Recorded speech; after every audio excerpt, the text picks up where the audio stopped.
Welcome to my YouTube channel success. हमारे साथ में मैं सुनील कुमार आपका स्वागत करता हूं। आज का टॉपिक लेके आया हूं लखनऊ समझौता। जो लखनऊ समझौता हुई थी 1916 में, उस टॉपिक को लेके आया हूं। कल जो किए थे वो था कल होम रूलिंग, जो बाल गंगाधर तिलक और एनी बेसेंट ने स्थापना की थी, उसके बारे में जानकारी दिए थे।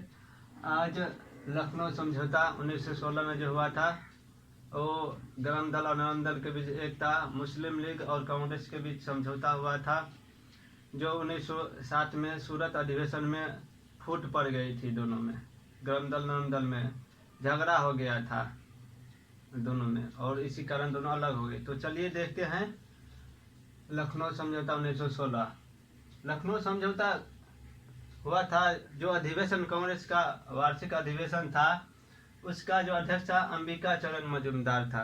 अंबिका चरण मजूमदार था, अध्यक्ष था। क्वेश्चन आता रहता है लखनऊ समझौता से, बहुत ही इम्पोर्टेंट है, हर एग्जाम में क्वेश्चन आता है। लखनऊ समझौता के दो मुख्य समझौते के लिए जाना जाता है।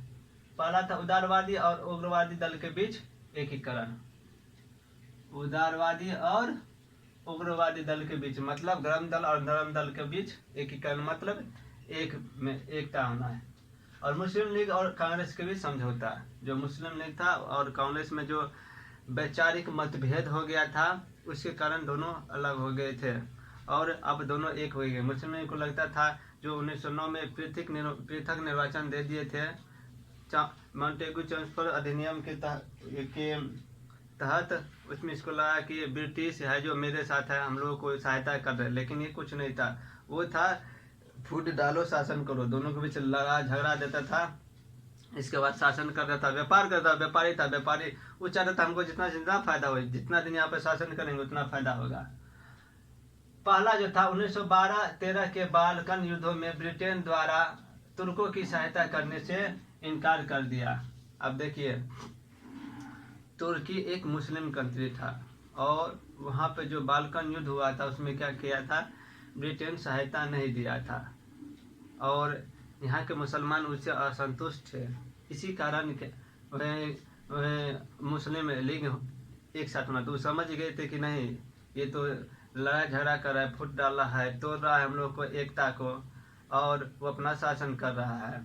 इसी कारण वो क्या हुए, एक तुर्की सहायता करने से इनकार कर दिया। स्मरणीय है कि ब्रिटेन द्वारा युद्धों में तुर्कों को सहयोग नहीं दिए जाने से भारतीय मुसलमान नाराज हो गए।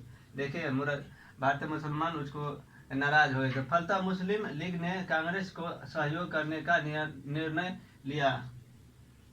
अब वो क्या किए, जब नाराज थे तो कोई सहारा चाहिए ना, उसको अकेले तो नहीं लड़ेंगे, तो क्या किए, कांग्रेस में आ गए, जो अंग्रेजी सरकार के विरुद्ध स्वतंत्रता प्राप्ति के लिए आंदोलन चला रही थी।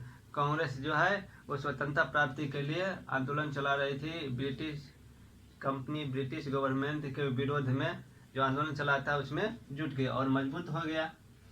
बंगाल विभाजन को रद्द किए जाने से उन मुसलमानों को बड़ी निराशा हुआ।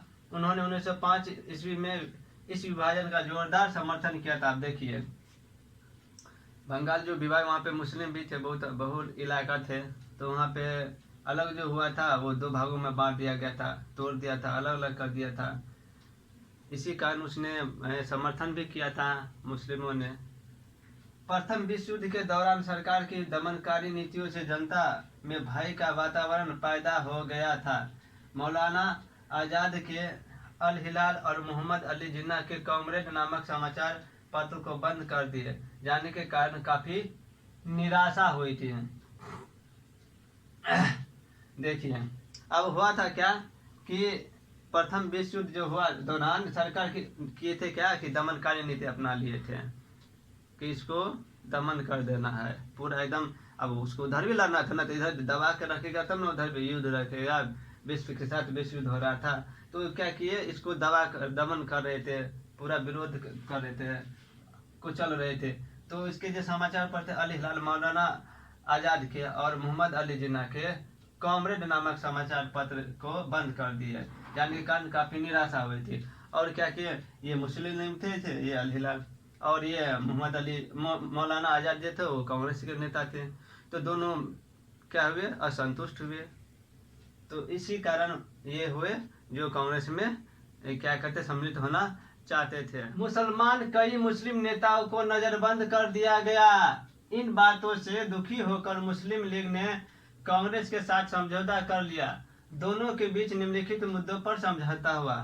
अब देखिए, कुछ जो बागर नहीं कहते, बागर जो बागर थे, उसने क्या कि जो अच्छे अच्छे मुसलमान थे, जो देश के लिए लड़ते थे, क्रांति करते थे, स्वतंत्रता के लिए लड़ते थे, उसको क्या अच्छा नेता थे, अच्छा विचारवादी नेता थे, उसको क्या करते थे, नज़रबंद कर देते थे, गायब कर देते थे। अब गायब करके उसको क्या कहते मार देते थे या क्या करते थे, उसको डरा धमका देते थे कि नहीं करो। अब ये तो वही जाने तभी का समय था। अब तो बहुत सारा टेक्नोलॉजी आ गया है तो उजागर हो जाता है कहीं ना कहीं, लेकिन पहले इतना नहीं था। अब जो अच्छा नेता था उसको नज़रबंद गए। तो जब ये भाई, अब मान लीजिए हम 5 आदमी है, अब उसमें हम अकेला हो जाएंगे तो संभलेगा कोई भी चीज? कमजोर पड़ जाना, हम अकेले लड़ पाएंगे? इसी कारण कमजोर पड़ता है या कमजोर हो रहा था। उसमें नेता साहब अच्छा नहीं आ रहा था, विचारवादी, तो उसका क्या करेगा? आदमी को बढ़ाएगा ना, तो सहारा लेगा कोई ना। जब लड़ने के लिए जाएगा कहीं तो किसी का सहारा लेगा ना लड़ने के लिए। अकेला रहेगा कि वो मेरा साथ दीजिए, आपको हम ऐसा देंगे, या भाड़े पर ले जाता है। जैसे सिनेमा में देखिए भाड़े पर ले जाता है ना, वैसा ही भाड़े पर ले जाएगा। ये तो मुस्लिम ने क्या सोचा कि हमने कांग्रेस से कर लेते हैं, समझौता कर लेते हैं, कांग्रेस में मिल जाते, एकजुट हो जाएंगे, बड़ा एक विभाग बन जाएगा और मजबूत हो जाएंगे, स्वतंत्रता के मिल करके लड़ेंगे, स्वतंत्रता लड़ेंगे। तो उसने कुछ कंडीशन भी रखा, क्योंकि भाई कंडीशन इसलिए रखा कि भाई फिर बाद में जाकर के हमको भी ऐसा ही करे, इसलिए कंडीशन रख दिया कि पृथक निर्वाचक मंडल वो कांग्रेस ने स्वीकार कर लिया। अब मतलब एक मंडल होती है ना, कोई भी जैसे नीतीश कुमार का प्रशासन है, शासन है, कोई भी शासन है, केंद्रीय शासन हो या प्रांतीय शासन है, उसमें कोई विभाग होगा ना, तो विभागों में ये क्या किए, अपना अपना सीट बांट लिए। बोले कि हमको इतना सीट चाहिए, हमको इसमें इतना चाहिए, केंद्र में इतना चाहिए, स्टेट प्रांतीय में इतना चाहिए, तो बांट दिया। प्रांतीय विधानमंडल में निर्वाचित भारतीय सदस्यों की संख्या का एक निश्चित भाग मुसलमानों के लिए आरक्षित किया गया। अब विधानमंडल थे, जो प्रांतीय विधानमंडल थे, जैसे केंद्र में केंद्र होता है, प्रांत राज्य में राज्य होता है, वैसे केंद्रीय और प्रांतीय था। उसमें क्या एक निश्चित हमको सीट चाहिए, इतना हमको दीजिए, जो मेरा मुसलमान भाई इतना रहे, तब न लड़ेंगे। मान लीजिए रहबे न करेगा, हमको इतना हटाइए, जब मन करिएगा तब हटा दीजिएगा, तो हम तो कमजोर पड़ जाएंगे, तो लड़ेंगे कैसे? आपका मर्जी, मनमारा कीजिएगा, आपका नेता से मनमारा करेगा, द्वेष करेगा, धर्म को लेकर, जाति को लेकर भी द्वेष करेगा। तो इस कारण बोला कि हमको निश्चित के लिए आरक्षित किया गया। केंद्रीय विधानमंडल में 1/3 भाग मुसलमानों के लिए आरक्षित किया जाए। अब केंद्रीय विधानमंडल में भी, केंद्र सरकार में भी हमको 1/3 भाग, मतलब 3 गो सीट है तो हमको 1 सीट दीजिए, 3 गो सीट है तो 1 सीट दीजिए हमको। उसमें भी क्या किया, निश्चित करा लिया। ये भी मान गए कांग्रेस ने, बोला हमको हर चीज में सीट चाहिए ना, कहीं से भी आप निकाल सकते हो, उखाड़ फेंक सकते हैं ना।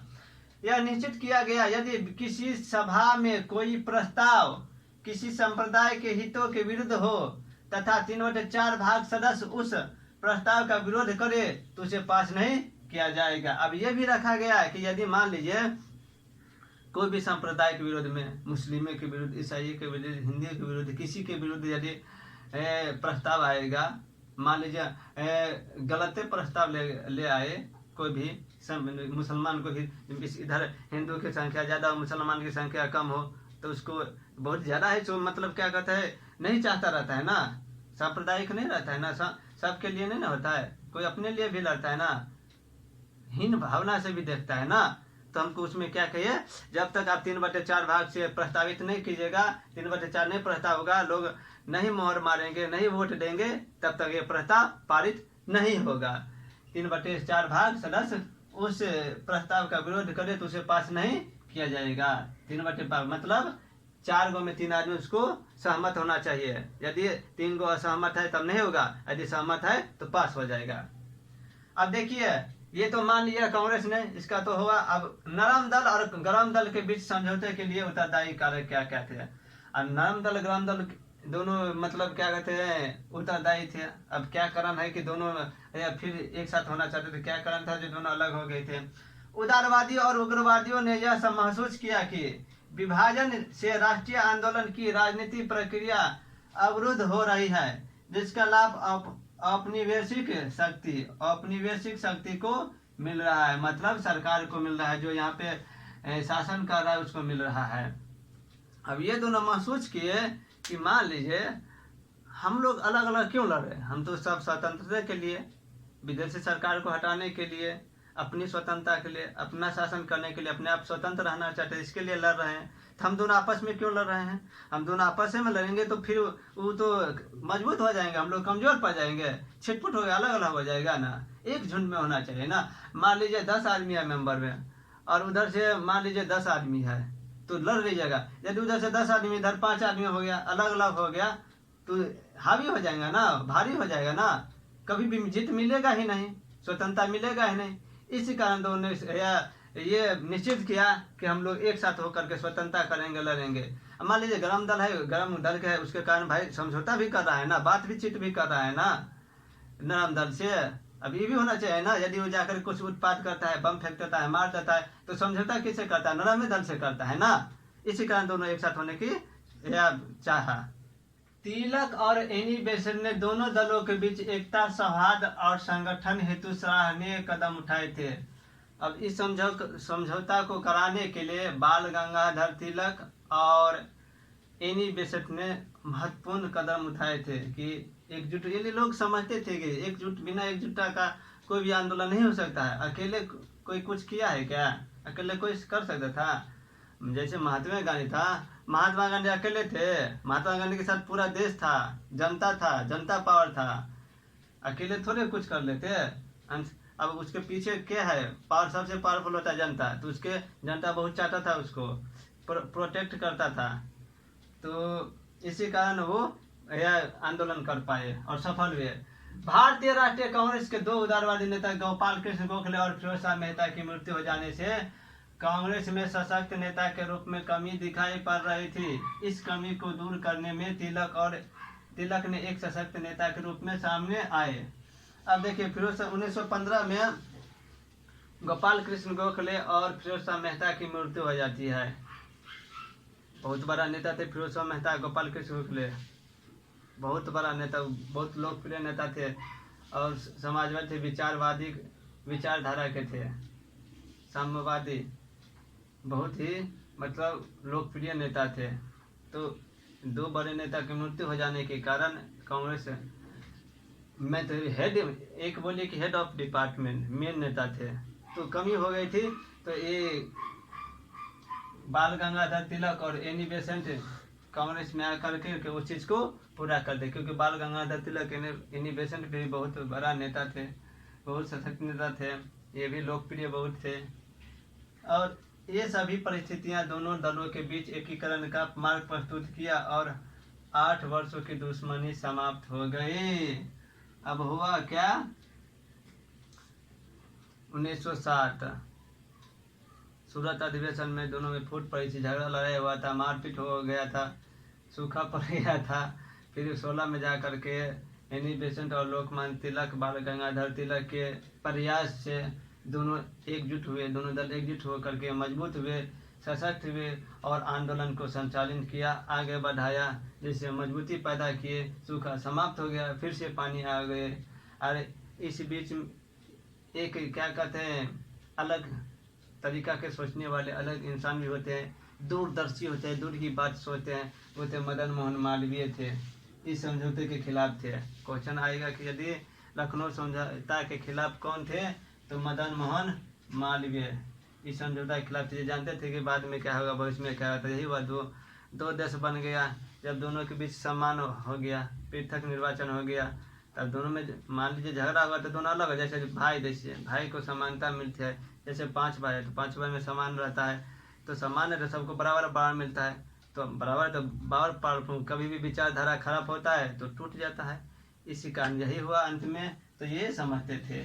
चलिए, जो भी इम्पोर्टेंट पॉइंट था लखनऊ समझौता से संबंधित वो पूरे लगभग दे दिए। इससे बाहर की क्वेश्चन नहीं आएगा, इससे बाहर से नहीं, बहुत ज़्यादा इम्पोर्टेंट है लखनऊ में, हर एग्जाम के व्यू से तो आप लोगों को ये वीडियो कैसा लगा तो लाइक कमेंट शेयर कीजिए और सब्सक्राइब कीजिए, दोस्तों को भेजिए, को भी शेयर कीजिए, जिससे उसको भी फायदा हो जाए जो एग्ज़ाम कर रहे हैं, बीपीएससी यूपीएससी जैसे नेट जेआरएफ लेक्चर जो भी तैयारी कर रहे हैं टीचर सबका, उसमें जो हिस्ट्री से संबंधित क्वेश्चन आते हैं उसको फ़ायदा हो जाएगा।